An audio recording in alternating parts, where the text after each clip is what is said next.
benim her şeyim, sen ürəyim sen. Həyatımın mənası təkcə mənimsən. Məni tərk eyləsən qalmaz bir anım. Heç olaram sənsiz qalaram yarım.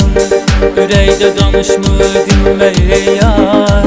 Bizi ayırmasın özgə bir əğyar. Biz həmişə sevmişik bir-birimizi. Heç kəs ayırmasın, üzməsin bizi. Ürəyimdə sənsən, sözümdə sənsən. Həyatımın mənası gözümdə sənsən. Tək qalaram sənsiz üzülər canım. Həmişə sən mənim olasan yarım. Ürəyimdə sənsən, sözümdə sənsən. Həyatımın mənası gözümdə sənsən. Tək qalaram sənsiz üzülər canım. Həmişə sən mənim olasan yarım. Sən mənim həyatım, canımsan yarım.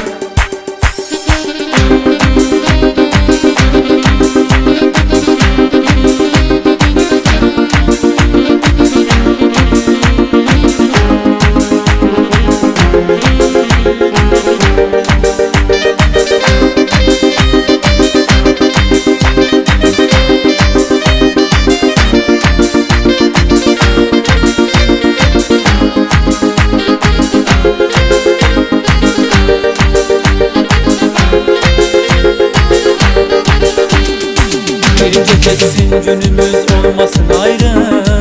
Səni sevir bu ürək mənim sərdanım. Həyat bizə verməsin heç zaman kədər. Birgə keçən günümüz olmasın hədər. Olmayacaq nə gecəm nə də gündüzüm. Yollarına yarım yenə gündüzüm. Sənin həsrətinə deyiləcə düzüm. Heç olar həyatım olmasan yarım. Ürəyimdə sənsən, sözümdə sənsən. Həyatımın mənası gözümdə sənsən. Tək qalaram sənsiz üzülər canım. Həmişə sən mənim olasan yarım. Ürəyimdə sənsən, sözümdə sənsən. Həyatımın mənası gözümdə sənsən. Tək qalaram sənsiz üzülər canım. Həmişə sən mənim olasan yarım. Sən mənim həyatım, canımsan yarım.